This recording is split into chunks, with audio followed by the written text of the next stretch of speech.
Hey y'all, welcome back to Crime Time with Mal. My name is Mal and thank you so much for clicking on this video. I appreciate each and every single one of you, especially to my returning subscribers. Thank you. And if you are new, hi, my name is Mal and welcome to my channel. Today's video, let's just get right into it. Today's video is a series that I do here on my channel every single Friday. It's usually like a solved or closed case, and it's like an accident or where they wrote it up as a solved case, and clearly there needs to be some more investigating going on. So if you like this channel, I really hope that you decide to subscribe. If you haven't already, I would love to have you here.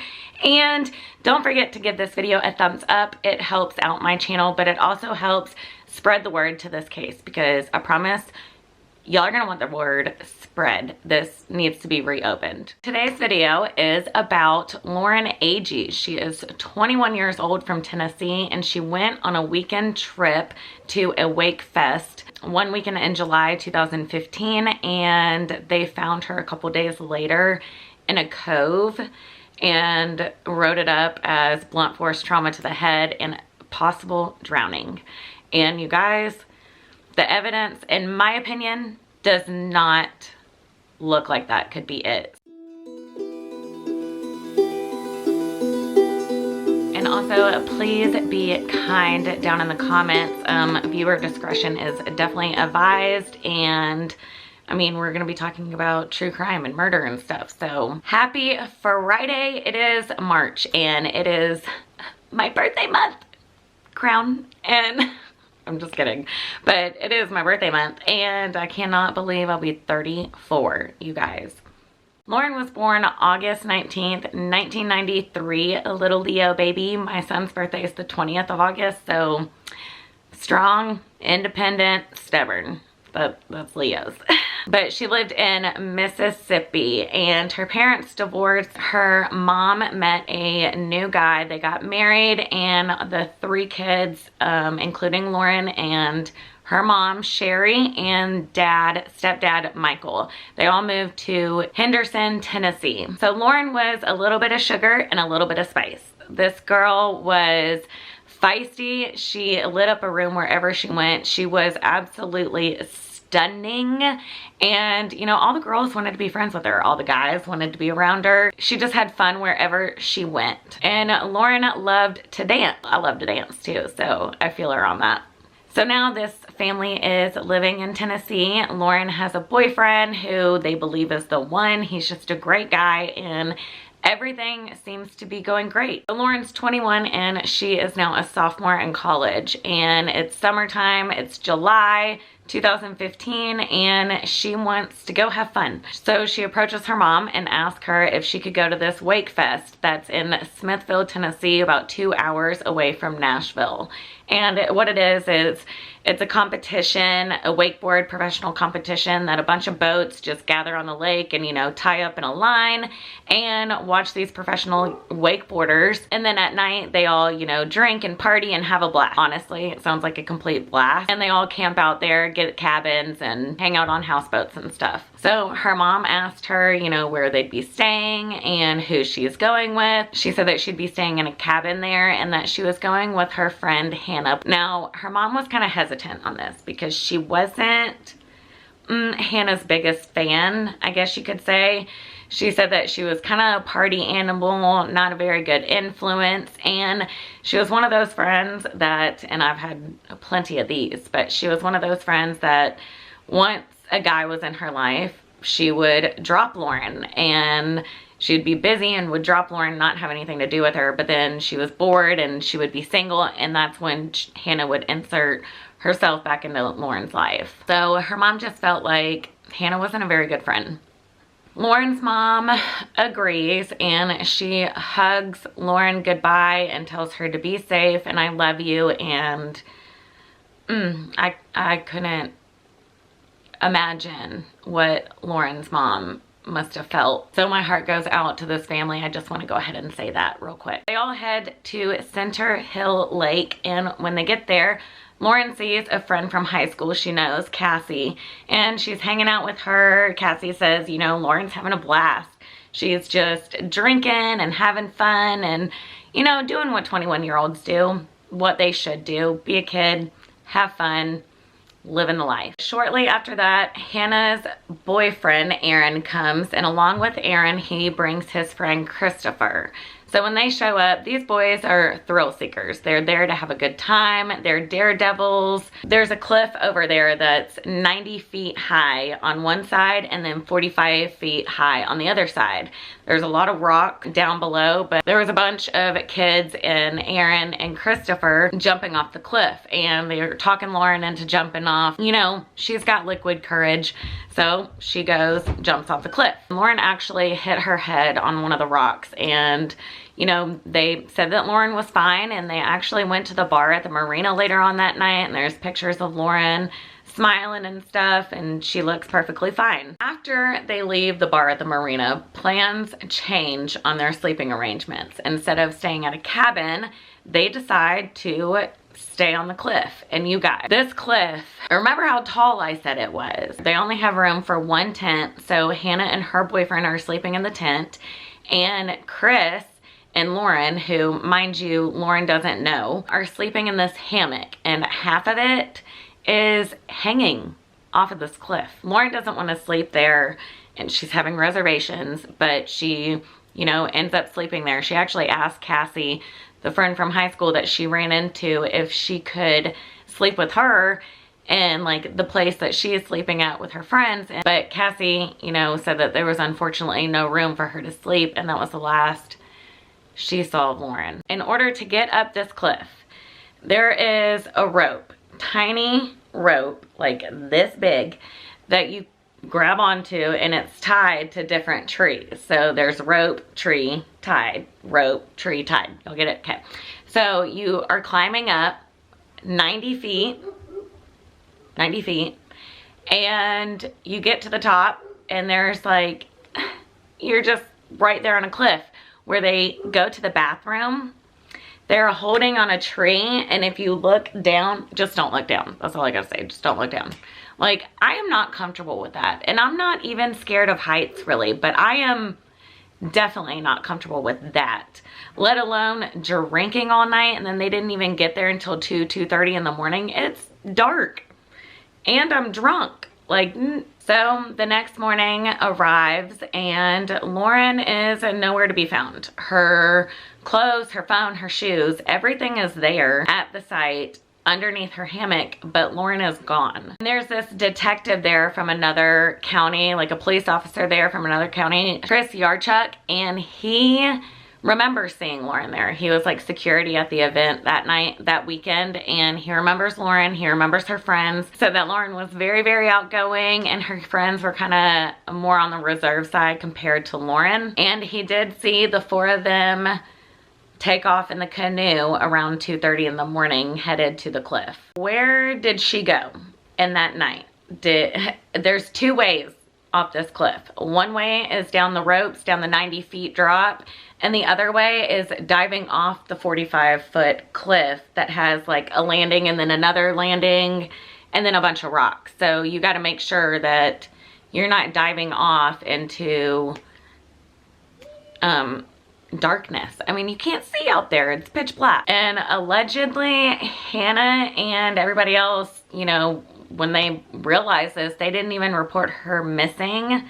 The friends, they just thought Hannah was back at the bar, and they continued on with their trip and had fun. At this point, Sherry, Lauren's mom, is starting to get worried, and she's calling Lauren, and Lauren's not answering the phone, so she's panicking. 2 days into this trip, on July 27th, 2015, two fishermen report a body floating in a cove, and that police officer that was covering security for that event that night that I was talking about went over to the cove, and when he arrived, he saw Aaron in a canoe paddling back away, and he actually said to him, hey, I think my friend is over there. The officer thought that was kind of off because he said there's only 4 people that knew about the body, and nobody else knew about Lauren being found there. It was the 2 witnesses and 2 other people. That was it. But it is out of jurisdiction of Officer Yarchuk, so he is making mental notes in his head because he does feel like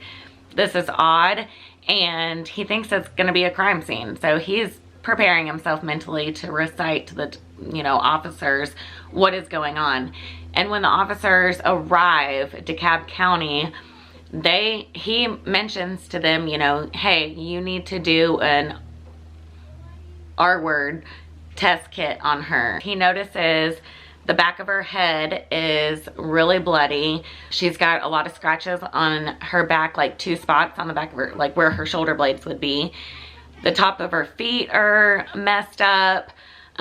She's got broken fingers, a broken nose, and on the autopsy picture, you can see this triangle shape indentation on her stomach area. Now, Sherry's mom gets the news, and she's obviously devastated. Like I said, my heart, oh my gosh, it's breaking even talking about these kinds of things, because it really does break my heart, but we need justice. Her first response to the cops was, you need to question the people that my daughter was with that night. Call it mother's instinct, whatever, but she just felt something was not right.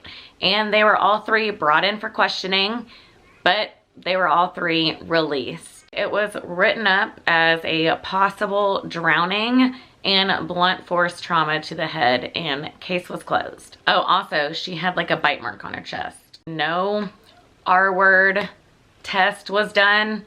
No DNA swabs were taken, and her blood alcohol content level in the autopsy and the toxicology report was 2 times the legal limit for this tiny 21-year-old. And Sherry wanted to believe them, they're cops. She wants to believe them.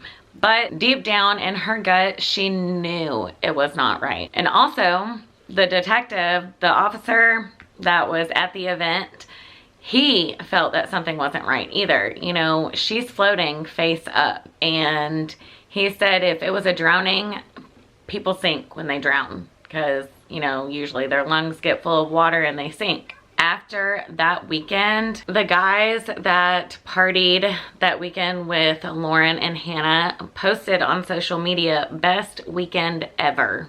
And not one of them, not any of the 3, went to Lauren's viewing or her funeral, and their stories kept changing. Hannah told Officer Yarchuk, the officer on the scene, that, or I believe she told the witnesses, she told one of them that Hannah was taken off by a guy in a boat, and then her story ended up changing. I know she probably went to pee, but she didn't have her shoes, she didn't have her keys, wallet, phone, and she would not leave without that stuff. She went back after y'all went to the cliff? I honestly don't know. My honest opinion is she got up to go to the bathroom and slipped. I honestly wasn't really worried about it because I didn't think anything had happened. I didn't think anything would happen. And I forgot to mention on the autopsy report, no water was found in Lauren's lungs. So Sherry hired a PI of her own, and they went to the cliff and they replicated a dummy that is Lauren's height and weight, and they threw it down this cliff multiple times where the hammock and stuff was, and it was impossible, you guys.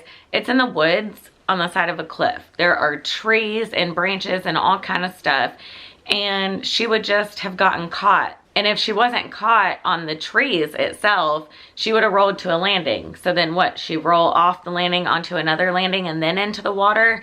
And plus, she would have a lot more extensive injuries than what she had, I feel like broken ribs and bruises all over her body, scratches all over her body.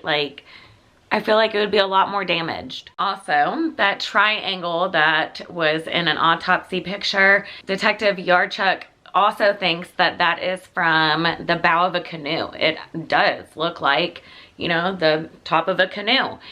But police officer DeKalb County says that it is from the storage box which they placed her body on top of. But Yarchuk says that that's not true. It's a box. It has a 90-degree angle like this, a square, but the imprint on her is a 45-degree angle, like a triangle. So he's like, that does not make any sense. Now, I'm not saying that, you know, they did this to her. She could have had a drunken accident, but somebody knows what happened. Her family deserves answers, and they're saying that the R-word test kit was not performed on her because she had a tampon in, and there was no way that that could have happened to her if she had a tampon in. So you guys, y'all comment down below, please. I would love to know your thoughts and opinions, but please keep it respectful and classy. You never know if the family watches this video and reads the comments. Just be nice and be kind. Also, don't forget to like this video. It helps out my channel, and it also, more importantly, helps spread this case, like I was saying. It helps it get it out there. The more eyes on it, maybe we can open this case and get justice for her family once and for all. And for Lauren. Y'all let me know what y'all think down below. By sharing the video and liking it, you could help be Lauren and her family's voice to help bring justice. So subscribe if you haven't already, and hit that notification bell so you don't miss out on any of my new videos. I post Wednesday and Fridays. I hope y'all have a great weekend. Have a great Friday, and I will see y'all next week. Thank you so much for watching. I love you. Bye, y'all.